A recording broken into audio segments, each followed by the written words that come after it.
We're back. Okay, so today, tomorrow I have the George Strait concert, so I am not going to be able to make dinner tomorrow night, so I'm going to make dinner tonight, which is Friday night. So I usually do things the reverse. At any rate, we're going to make our turkey dip sandwiches tonight with au jus, and au jus just means juice, right? So it's not really an au jus I'm making, it's more like a steak sauce. But it does the trick. It's beautiful and perfect and tasty. And I have the recipe out of this book, which is the Classic French Cooking. And this is actually, I got this from an antique shop. And the funny thing is, it was published in 1971. Actually, in 1970. So this was published initially in 1970, and I was born in 1970. That makes me an antique. So anyway, I love some of these old recipes. That was one of my goals, is to try to make some of these old recipes and see how good they come out now. So I will lead you through the sauce first, then we'll make the sandwiches, and hopefully later we can make the Tommy Bahama Pina Colada cake. We'll talk about that later. Okay, to start, we're going to take about a quart of stock. The recipe, the antique recipe, actually calls for veal stock. I don't have veal stock. I have beef stock. Beef is related to veal. It's like mommy of veal. So that is a good substitute, in my opinion. It's a quart. That's a whole 32-ounce container.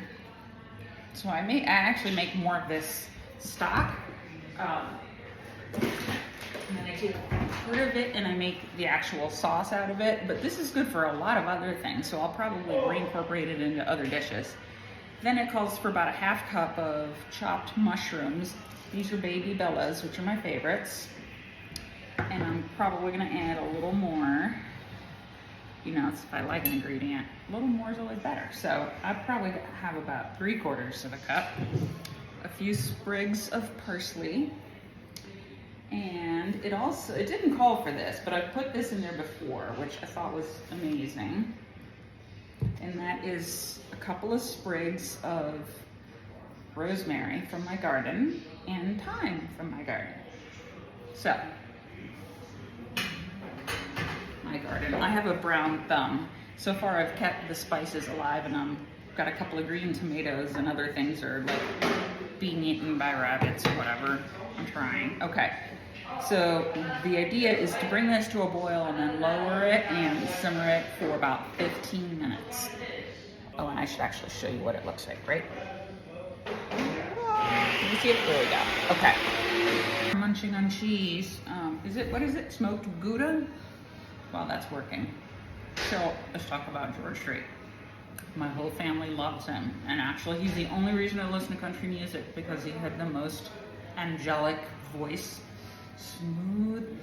Anyway, my brother would drive me places when I was a teenager. He always had George Strait on. And Amarillo by Morning, my favorite song. My husband's favorite song is Cowboy Rides Away. I saw George twice, in the late 80s, early 90s. I haven't seen him since. Steve's never seen him. So it's going to be our 25th wedding anniversary next week. So this is our little anniversary date. Is George Strait, 12th row, right in the center. Can't get better seats.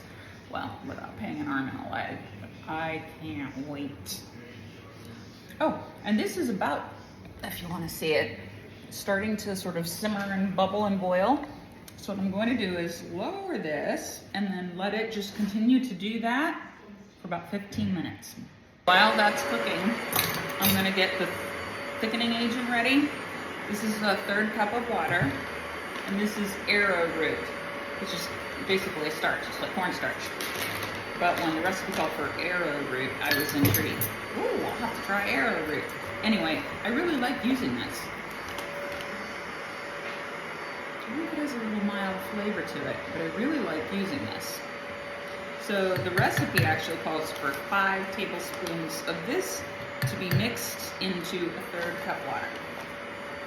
There's 3. Let's see here. 4 and 5. So I'm going to take a whisk did before, I'm gonna rock at the bottom. I'm gonna try to whisk this together. There we go.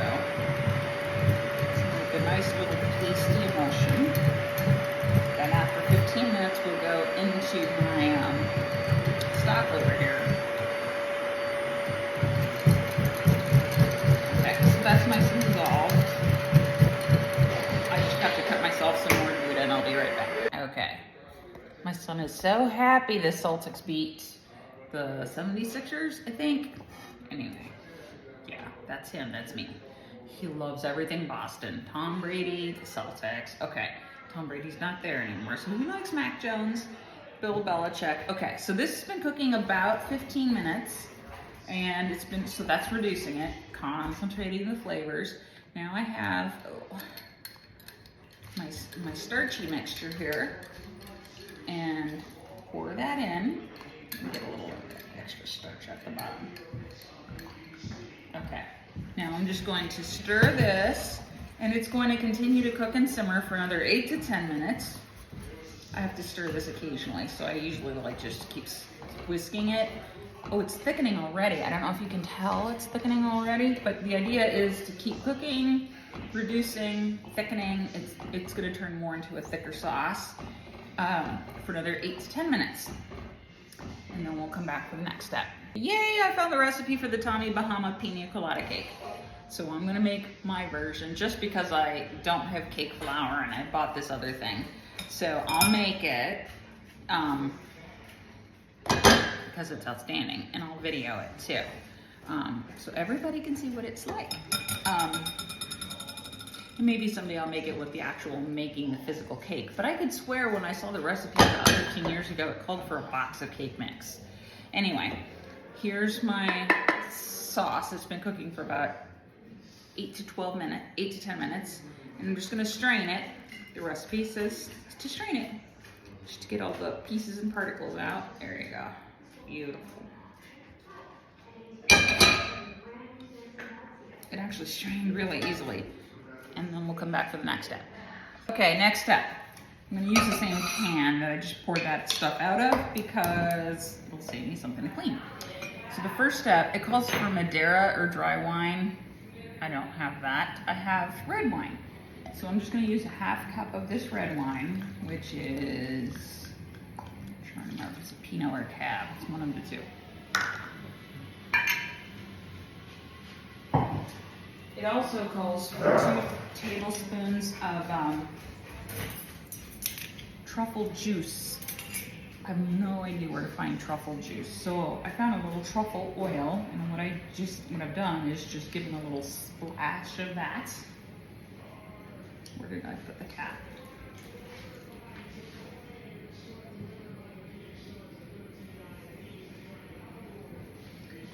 And the idea, I have this on medium heat. I'm just going to stir this until it reduces by about half. Then we'll add something else. Okay, so that's reduced by about half. It's almost a quarter cup.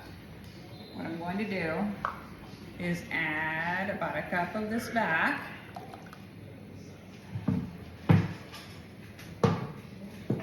That was that stock I just made with the parsley and the mushrooms. Going to stir this and continue to cook this for about 2 or 3 more minutes. Okay, it's been cooking a few more minutes and it's bubbling away and thickening beautifully, so I'm going to turn it off and put this aside so we're ready for it. I've been making already. I'm just gonna put a tiny bit of olive oil on the bottom. I think I need another olive oil. It's okay, the bread has butter on it. Buttered on both sides. I'll show you in a minute how I put it together. So we'll have all of the pieces. And this is on low, so it'll toast up nicely, not too fast, so the middle gets cooked. This is how I put them together. First, I take a little bit of mayonnaise, spread it pretty well on one side. A little bit more there. bit more on this third one. Am I dripping? Okay. Now, on the other side, I don't have much of this left. So we'll see what I can get out of it. I actually put a little tiny bit of apple jelly, which gives it a little sweetness. Kind of one of those je ne sais quoi, and people say, what's that? And it's a nice contrast to everything else. Okay, so that's ready to toss. Then it's a matter of putting in the meat and all of the internal ingredients. So here's turkey.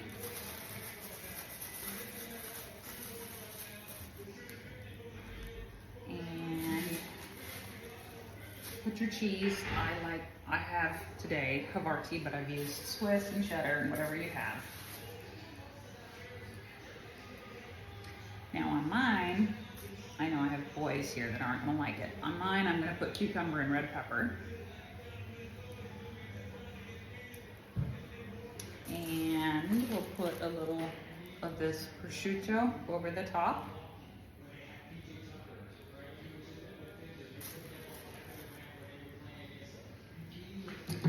Check these ones over here. Beautiful. Just look at those. Okay. Now, maybe a little bit more. What do I have? Another one here. Used most of it already. Okay.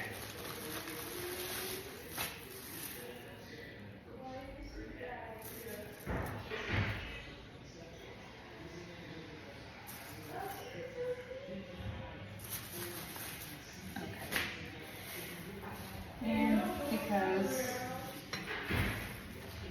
it's me and a couple of teenage boys, we're gonna put in more cheese.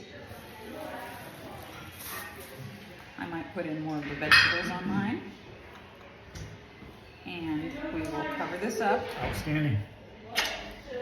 There we go. Can you leave your sauce so we can use whatever you didn't use? Yeah, there we go. There's not a lot of sauce to cover everybody. Okay, so these are still cooking here. Ashley, Carmen, your sandwiches are ready. Okay. Now the last thing is to take some butter and just cover the outside of your bread. I'll probably cook mine last. I'll cook Williams and Elias's here. So bake meat, and there's no confusion about where mine is. Okay. And one more side here. There. Back over here. One of these is yours. You're welcome. There's one for you, one for Carmen. There's one of these if you want to use either one. They're the same. Did you make it the way I made it exactly the way you want it. Okay, I'll be back. All right, here we go. There's the sandwich, browned and toasty. My sauce. I cut it in half. Ooh, the cheese is melty. Some of it's falling out. Let's give it a try. Let's see here. Dip it. It's a little thicker than au jus. Like I said, it's a steak sauce, but it works. Ready?